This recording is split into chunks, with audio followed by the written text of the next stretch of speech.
untuk eksekusinya rigidnya gimana sih Pak Puguh? Monggo Sarang Bangun Malang. Iya. Jadi itu adalah tagline yang mencerminkan bahwa kita ketika ingin membangun Malang yang dalam bahasa saya itu Malang itu sepenggal Firdausnya Indonesia. Sepenggal Firdausnya Indonesia. Kenapa saya katakan demikian? Karena Malang Raya ini gudangnya resources.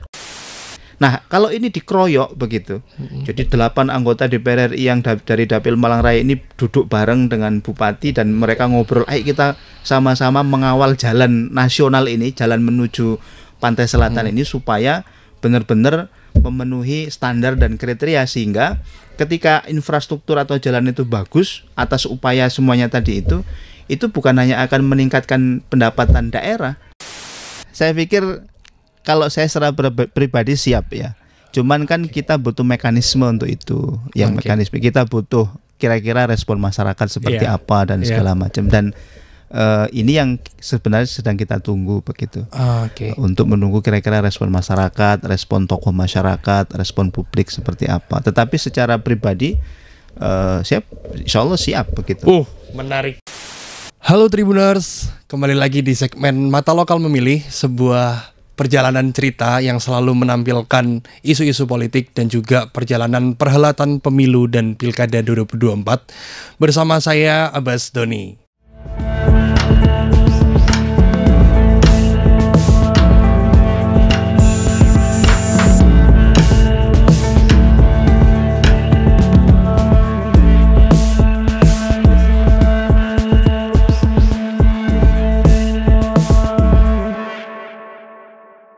Oke, jadi hari ini kita udah kedatangan salah satu bintang tamu yang sering muncul di berbagai platform khususnya untuk di Kota Malang. Beliau adalah sosok yang juga dikenal sebagai local heroes-nya Kota Malang. Siapa lagi kalau bukan Bapak Haji Puguh Wiji Pamungkas.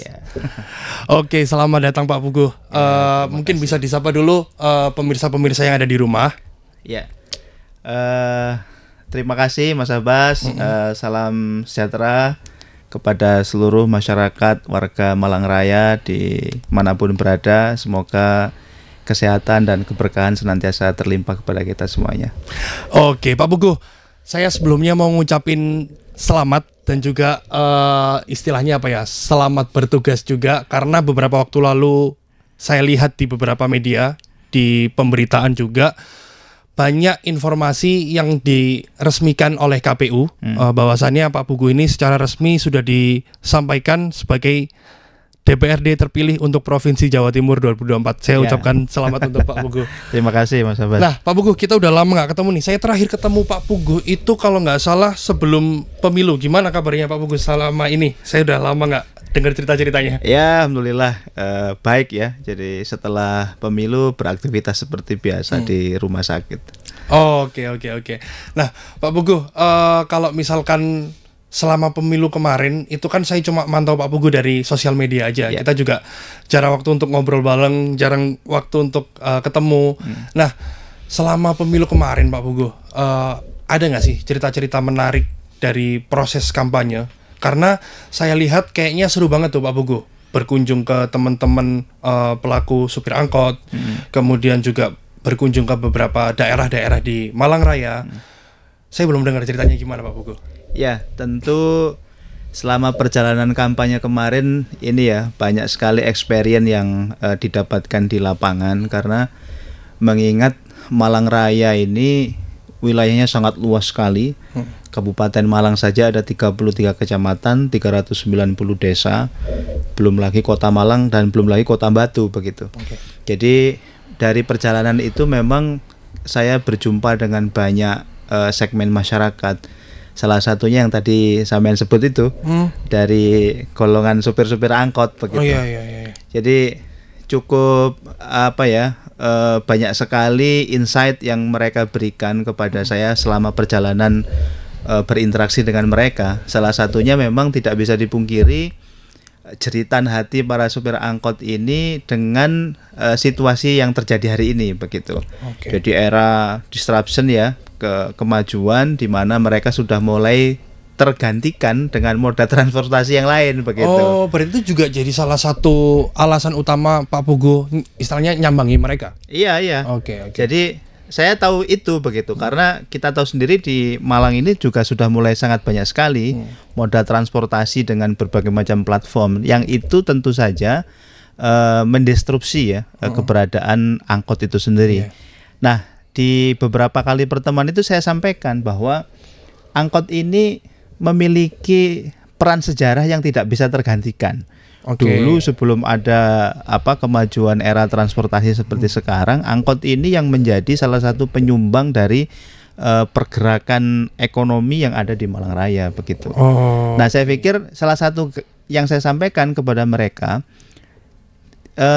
memuliakan atau merevitalisasi angkot itu tidak berarti kita tidak adaptif dengan kemajuan teknologi begitu. Jadi tetap mereka juga harus difikirkan, tetapi kemajuan juga tetap kita ambil begitu. Gitu.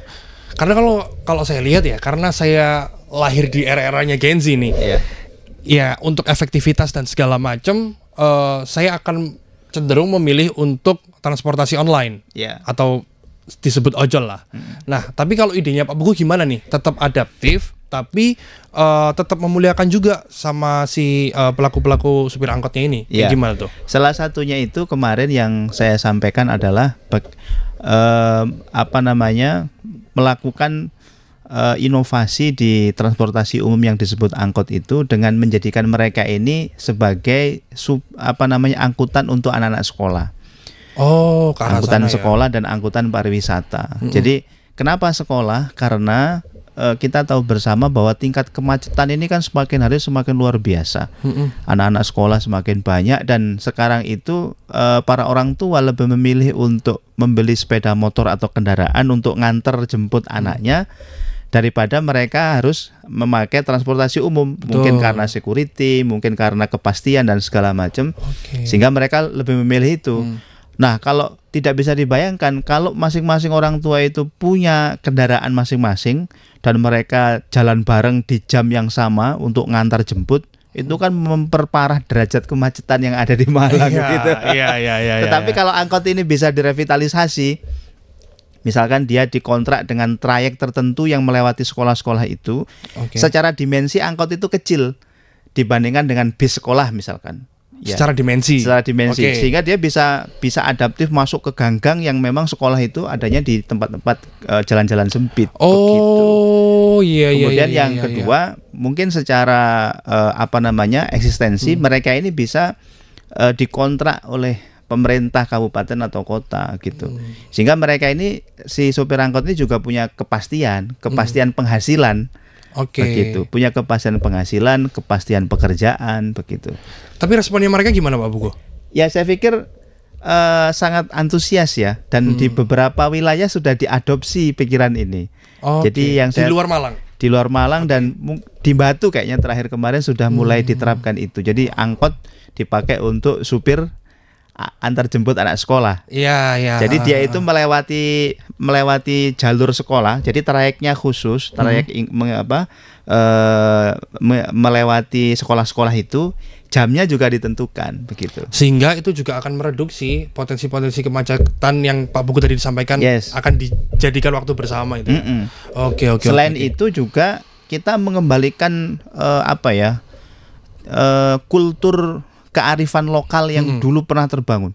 Jadi kenapa sekarang itu permisifme, kemudian akhlak pekerti ini menjadi sebuah catatan, egoisme dan segala macam itu. Mungkin saja karena memang didesain anak-anak itu sejak kecil sudah egoisme gitu. Nggak pernah berinteraksi, nggak pernah ini. Nah, kalau mereka menggunakan transportasi umum, itu kan ada interaksi. Jadi kayak ya sambil berangkat sekolah sambil ngobrol dulu. Itu. Karena dulu saya ngalamin sebenarnya, tapi sistemnya lebih ke antar jemput, yang ya pelaku-pelaku swasta aja. Dan memang beda berangkat sendiri-sendiri atau diantar orang tua itu kan hitungannya sendiri ya. Sama kita berangkat yang bareng-bareng teman-teman mau ke sekolah. Selama perjalanan banyak hal yang bisa dibahas, banyak hal yang bisa diobrolin, dan itu menurutku ide menarik. Tapi ide menarik Pak Pugu, saya harapannya bukan hanya jadi ide semata. itu perlu memang persiapan yang panjang, koordinasi dengan berbagai pihak. Iya, betul. Pak Pugu udah menyiapkan itu juga untuk kedepannya, khususnya untuk DPRD ya. Salah satu bukan janji ya, salah satu komitmen yang saya sampaikan kepada mereka, nanti saya akan mengawal itu begitu. Jadi supaya teman-teman angkot ini juga secara kehidupan itu memiliki jaminan begitu. Tuh. Karena hari ini itu salah satu jeritan mereka itu, ketika mereka itu nyopir angkot, itu untuk setoran aja itu kadang, atau untuk beli bensin aja kadang kurang begitu. Susah. Iya. Apalagi untuk menghidupi keluarganya gitu. Ini kan kasihan gitu. Iya. Padahal jumlah angkot ini banyak sekali, di atas 1.000. Iya loh Pak Pugu. Maksudnya masih kelihatan banget banyak angkot. Saya dulu tinggal di daerah Landung Sari. Itu angkot yang jalan hanya beberapa, tapi angkot mangkraknya juga banyak. Itu kan adalah cuplikan atau potret di mana sebenarnya kurangnya produktivitas daripada pelaku-pelaku supir angkot dan segala macam. Harapanku memang, makanya pada saat aku lihat IG-nya Pak Pugu ya, Instagram-nya Pak Pugu mendatangi angkot, saya harapannya ada sentuhan yang berbeda nih, yang mungkin sudah dilakukan sebelumnya, dan kedepannya ini akan menjadi istilahnya terobosan baru yang memang benar-benar efektif. Nah, itulah harapanku juga, kenapa memang setelah diceritakan sama Pak Pugu bagaimana ide pengembangannya, harapannya itu juga bisa jadi hal mendasar yang teman-teman di pemerintahan sana bisa garap lah. Harapannya Pak Pugu bisa menjadi salah satu pembuka pintunya dengan ADS yang menurutku juga sudah cukup komprehensif. Udah cukup komprehensif, tinggal bagaimana eksekusinya aja ke depannya. Pastilah itu Mas. Di luar misalkan ngomongin angkot tadi ya, untuk menuju ke DPRD Jatim yang saya mention di awal tadi, pasti butuh persiapan. Tapi gimana persiapannya Pak Pugu untuk secara keseluruhan ya di DPRD? Karena kalau mulai bertugas, mulai kapan Pak Pugu? Informasinya mulai September ya. September udah mulai dekat nih Pak Pugu. Pak Pugu gimana persiapannya sejauh ini? Ya, saya pikir secara fungsional itu kan anggota dewan itu punya 3 fungsi itu ya. Fungsi fungsi legislasi, fungsi pengawasan dan fungsi budgeting itu.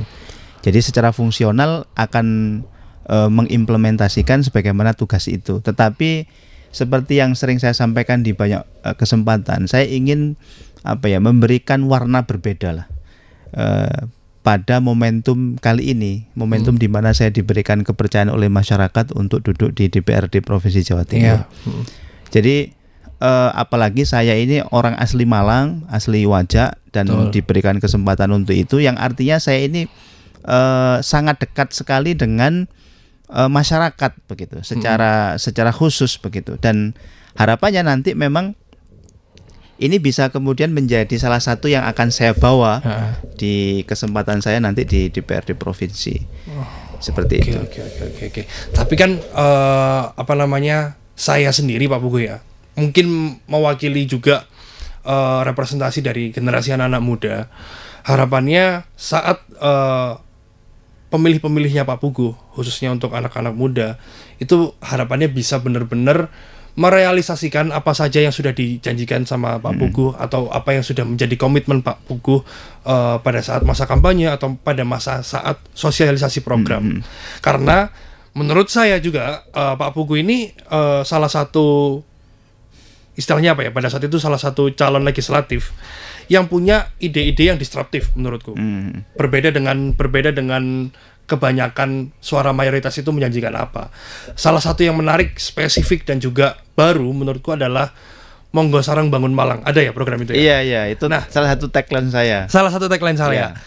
Kalau misalkan dilihat dari namanya aja, Monggo Sareng Bangun Malang, itu kan istilahnya Pak Pugu juga mengajak orang-orang segala lapisan masyarakat untuk turut membangun Kota Malang bersama dengan Pak Pugu, saling bahu-membahu agar Malang ini bisa terbentuk sebagaimana mestinya.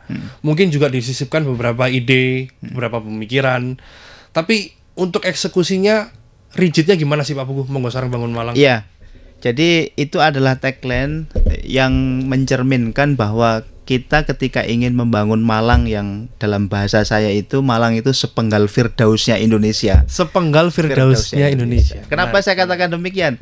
Karena Malang Raya ini gudangnya resources. Kota Malang sebagai pusat pendidikan. Ada 80-an perguruan tinggi, ada hampir 350.000 mahasiswa. Untuk kota ya? Untuk kota. Ada pergerakan kalau misalkan satu mahasiswa itu dikirimi orang tuanya 2 juta, berarti itu sebulan ada sekitar 700 miliar. Sorry.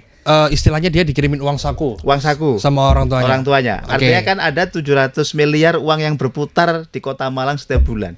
Itu Kota Malang gitu. Kemudian Kabupaten Malang.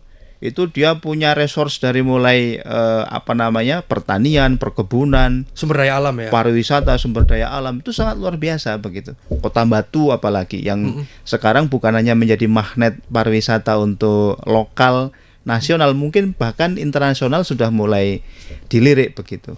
Nah, artinya untuk membangun Malang Raya secara khusus ini itu bukan pekerjaan yang bisa dikerjakan sendirian begitu. Jadi butuh kolaborasi.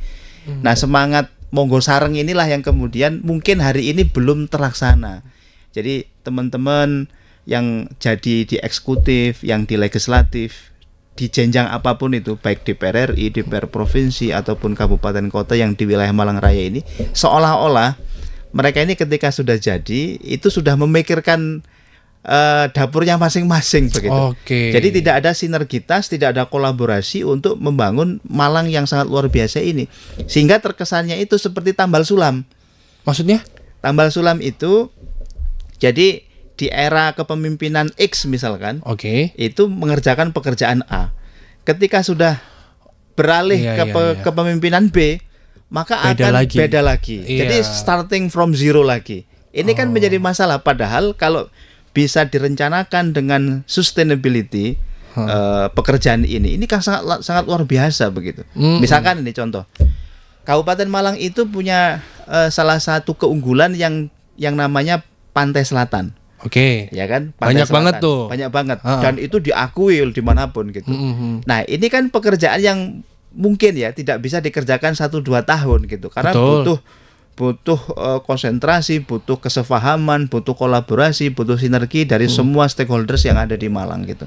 Nah, ini yang menurut saya belum dioptimalkan gitu. Salah satu contoh misalkan kepala daerah yang sekarang atau kepala daerah yang ada itu seharusnya mengajak kolaborasi semua, baik itu anggota DPR RI yang sampai level itu juga. DPRD provinsi kan itu dapilnya begitu. Dengan cara apa misalkan? Ya mereka diberikan porsi gitu, diberikan panggung. Tetapi juga mereka diarahkan untuk bisa diharnessing, bisa dioptimalkan aspek-aspek yang bisa diambil dari APBN gitu. Contoh misalkan untuk jalan ya. Ini kan masalah jalan ke Pantai Selatan. Yang saya cukup sering ke Pantai Selatan dan ini menjadi catatan kan. Nah, di Malang Raya ini kan ada 8 ya anggota DPR RI. Kalau itu jalan nasional itu kan domainnya pemerintah pusat. Betul. Nah, yang bisa untuk mengadvokasi ini siapa? Kalau bupati mungkin saja akan ada banyak barier begitu, karena dia harus lewat kementerian lah segala macam.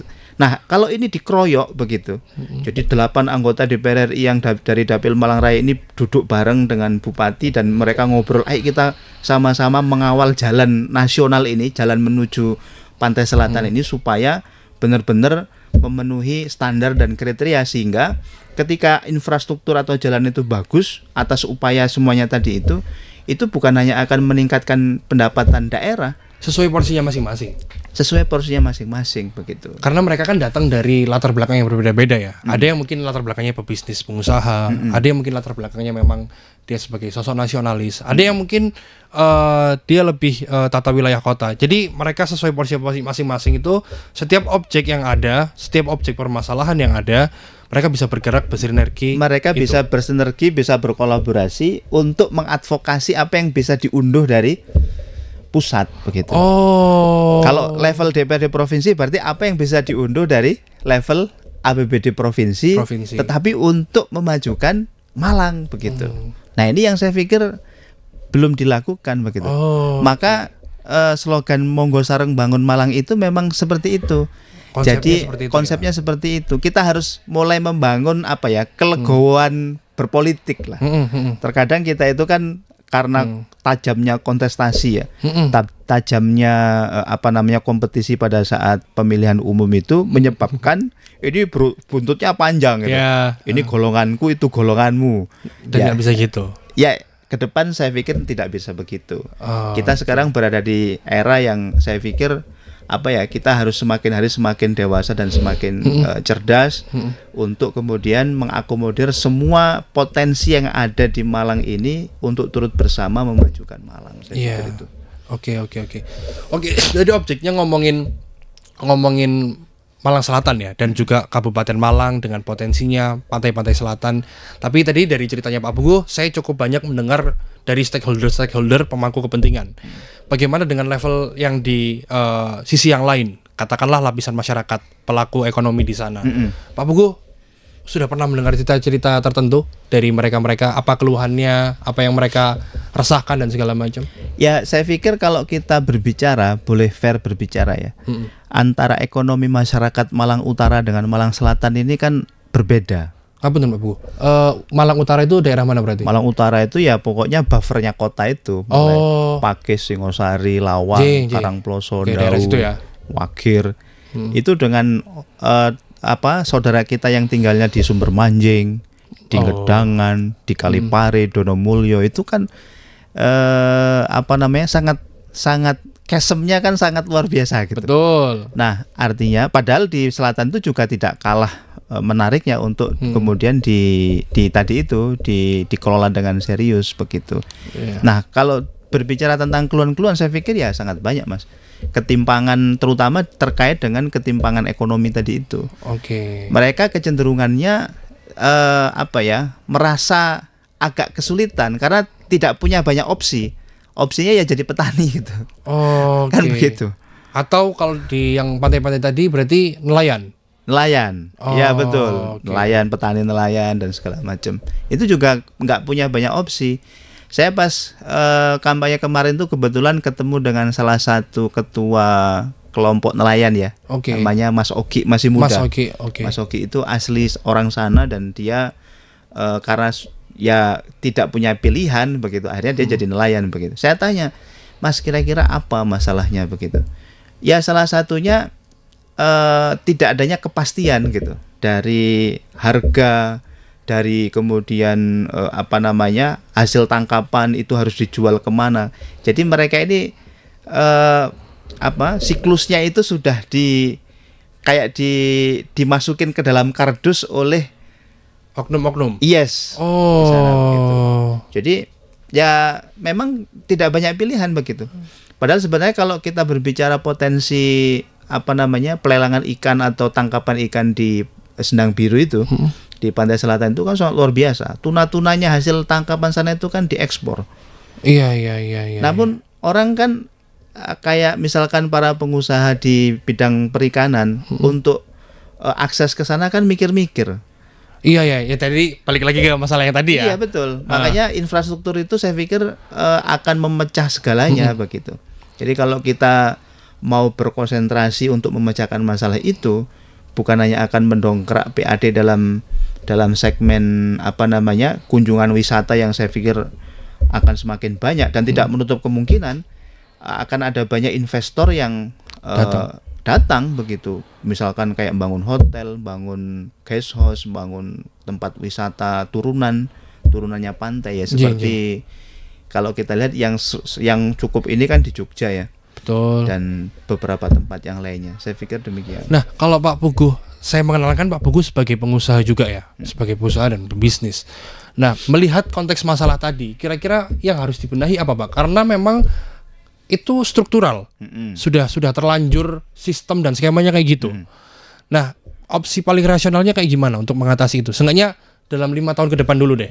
Jadi memang kalau kita berbicara mengurai masalah yang ada di masyarakat, Mas, itu ada ya minimal ada 3 atau 4 lah yang harus dikerjakan. Yang pertama itu memang harus ada kepastian atau jaminan hukum dari pemerintah. Ya, atas ya tadi itu benang kusutnya ekonomi yang ada di lapisan masyarakat itu gitu. Betul. Kemudian yang kedua regulasi. Nah, ini regulasi ini juga sangat penting begitu, regulasi. Misalkan ini regulasi itu kayak orang yang sekarang ini kan kalau para petani kan repot. Nanam cabai, nanam tomat sudah biaya tanamnya mahal, ternyata anjlok, ya kan? Pupuk susah dicari, ya kan? Kemudian harganya juga dipermainkan oleh tengkulak dan segala macam. Nah, ini kan karena tidak ada jaminan regulasi yang membentengi mereka. Jamin mereka juga. Kemudian yang ketiga saya pikir tidak kalah pentingnya mindsetnya si pelaku begitu mindsetnya. Kalau petani ya petani, kalau nelayan ya nelayan. Ini yang juga saya tulis di buku saya itu, Makmur dan Mulia dari Desa itu. Oh iya. Itu kan saya visualisasi saya ketika saya ini kan lahir di desa. Betul. Lahir di desa, kemudian membuat industri kesehatan juga di desa. Dan alhamdulillah atas izin Allah itu terus bertumbuh dan berkembang. Diawali dari mindset. Nah, saya menemukan benang merahnya salah satunya adalah mindset. Nah, mindset ini kadang teman-teman yang sekarang itu para pemuda atau generasi muda yang tinggal di desa itu nggak sabaran gitu. Nggak sabaran untuk menjalani proses itu. Terutama yang segenerasi saya nih. Yes. Oke. Kebayang. Iya. Padahal jokesnya ini Pak Buku. Kalau generasi saya itu pemalas yang banyak mau. Nah itu pengennya cepat. Jadi kan sebenarnya kalau dibandingkan antara generasi yang dulu dengan sekarang itu kan enakan sekarang. Iya. Iya kan. Apalagi sekarang ini dengan perhatian pemerintah pusat ke desa itu kan sangat luar biasa. Ada dana desa yang pasti itu setiap tahun dikucurkan. Belum lagi dari provinsi, belum lagi dari kabupaten yang memang dikucurkan langsung ke desa gitu. Iya. Sebenarnya kalau ada kolaborasi ya tadi kembali lagi pemerintah, kalau di desa ya pemerintah desa tadi itu, kemudian masyarakat desa, generasi muda, dan ketika ada harmonisasi antar mereka itu, wah itu saya pikir kemakmuran dan kemuliaan di desa itu bisa di-create begitu. Oh, begitu ya. Nah, menarik sih menurutku. Itu adalah seenggaknya gambar besar dari ide Monggo Sareng Bangun Malang. Harapannya aku juga setuju sih. Stakeholder dan juga mereka yang sudah terpilih baik dari level nasional sampai level kabupaten semuanya bisa bersinergi, saling bahu-membahu karena memang kalian sudah terpilih. Saya sebagai pemilih harapannya ya kalian bisa bersinergi lah untuk yang harus kalian layani adalah masyarakat nih, terutama untuk wilayah Malang Raya. Itu sudah terpilih, sudah diumumkan KPU juga. Harapannya kalian dan Nyun Sewu Pak Buku juga sudah mulai bersiap untuk mengeksekusi dan merealisasikan ide itu agar tidak hanya jadi wacana yang ada rekam jejaknya. Selanjutnya nih Pak Buku, ini menarik menurutku juga. Selanjutnya kita sudah dekat dan juga di depan mata momen Pilkada 2024. Iya. Untuk di wilayah Malang Raya ini sudah mulai. Nah ini Pak Buku udah ketawa, ini udah tahu berarti arah saya kemana ya. Tapi jauh sebelum itu Pak Buku gimana nih memandang untuk wilayah Malang Raya? Karena menurut saya ada perbedaan dan juga ada isu-isu menarik. Contoh di Kota Malang itu sangat cair Pak Buku. Masyarakatnya itu sangat cair, sangat fluid lah. Mereka tiba-tiba bisa ke arah yang mana, tiba-tiba bisa ke arah yang mana tergantung objektif sudut pandangnya mereka dan latar belakangnya mereka seperti apa. Itu untuk Kota Malang. Tapi kalau untuk di kabupaten, saya melihatnya adalah grassroots yang sangat kuat. Ada pakem tertentu yang sudah menjadi langganan pemilihnya itu. Contoh misalkan nasionalis dengan agamis dan segala macam. Hal-hal seperti itu tuh di wilayah kabupaten cukup erat. Tapi kalau dari Pak Pugu pandangannya gimana untuk wilayah Malang Raya dan Pilkada 2024? Jadi ya saya pikir momentum Pilkada serentak 27 November ya kalau nggak salah. Ini menjadi momentum yang tidak boleh dilewatkan oleh masyarakat Malang Raya untuk memilih para pemimpin baik bupati atau wali kota yang mereka ini tidak hanya sekedar terpilih menjadi bupati atau wali kota gitu. Tadi itu dasarnya bahwa Malang itu gudangnya resources gitu. Jadi kalau dipoles dengan kepemimpinan terbaik itu akan menghasilkan sebuah tatanan daerah baik kabupaten ataupun kota yang sangat luar biasa. Yang luar biasa itu maknanya apa? Maknanya adalah masyarakatnya sejahtera, merasakan keadilan, terbebas dari kemiskinan, kebodohan, kemelaratan, ya ada jaminan sandang pangan dan seterusnya. Oke. Begitu. Jadi itu yang saya pikir esensinya di situ. Jadi secara umum bahwa pilkada nanti akan terlaksana di Kabupaten Malang, bahwa kita semuanya harus berkontribusi untuk turut mensukseskan itu dan memilih pemimpin terbaik, saya pikir itu. Kita semua harus berkontribusi, itu maksudnya Pak Pugu berkontribusi juga apa gimana? Karena ini nih, menurut beberapa pemberitaan Pak Pugu, menurut beberapa pemberitaan, saya sudah dapat banget informasi. Mumpung ketemu Pak Pugu sekarang, saya mau tanya langsung.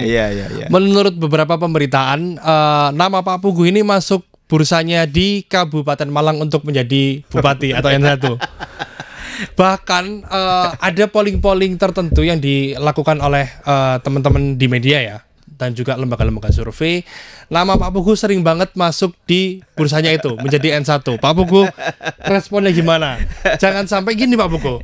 Karena trennya sekarang juga kayak gitu. Mumpung pemilu serentak, teman-teman yang saya amati ya, pergerakannya sudah nyalon di legislatif kemarin, mumpung momennya sama dipolin aja sampai pilkada. Nah, Pak Pugu tanggapannya gimana? Iya, saya pikir ini juga banyak yang bertanya. Jadi pada saat proses kampanye kemarin, saya itu kan sangat intens sekali ketemu dengan seluruh elemen masyarakat, masyarakat biasa, tokoh masyarakat, agama, tokoh politik, dan semua macam masyarakat lah. Mungkin dari interaksi itu mereka itu membaca pikiran saya begitu. Mungkin dari interaksi itu mereka membaca pikiran-pikiran saya. Salah satunya yang tadi saya spill tadi itu, baik di dalam konteks pertanian, pariwisata, pemerintahan, ya ketahanan pendidikan dan seterusnya. Nah, dari situ kemudian memang tidak menafikan ada beberapa pemberitaan itu yang mendorong ya. Ada dorongan dari masyarakat saya untuk maju di pilkada di Kabupaten Malang. Di kabupaten ya, bukan kota ya. Karena beritanya dua-duanya Pak Pugu. Dua-duanya ya. Kota ada, bupati juga ada. Terus. Nah, dalam konteks melakukan sebuah perubahan ya, yang signifikan itu memang itu domainnya di eksekutif. Jadi kalau kita tadi itu yang saya omongkan A sampai Z tadi itu, menyulap Malang Selatan jadi basicnya pariwisata, mengundang investor untuk datang ke sana, termasuk juga pendidikan, menjadikan Kabupaten Malang ini kemudian pendidikannya juga maju, tidak hanya pesantren, karena kan Kota Malang ini kan semakin hari sudah semakin sesak itu. Kampus-kampus besar sudah mulai kehabisan lahan untuk membangun kampusnya. Ini tidak menutup kemungkinan kita menggeser itu ke Kabupaten Malang.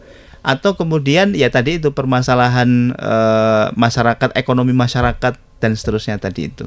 Artinya kita sangat memiliki peluang begitu untuk kemudian ini menjadi salah satu narasi yang akan terus kita bangun, dan itu domainnya memang di eksekutif gitu. Karena kuasa pengguna anggaran, kuasa kebijakan, policy akan lebih leluasa kalau di itu memang di eksekutif. Begitu. Berarti secara nggak langsung dong, secara nggak langsung Monggo Sarang Bangun Malang akan hanya bisa dieksekusi kalau Bapak Pugu menjadi bupati. Ya kira-kira seperti itu. Jadi memang dorongan atau kemudian ajakan, dorongan dan ajakan untuk berkolaborasi dan bersinergi itu memang akan bisa powerful ketika itu yang mengajak dan yang mengajak sinergi dan yang mendorong itu adalah pimpinan daerah begitu. Karena dia yang punya segalanya gitu.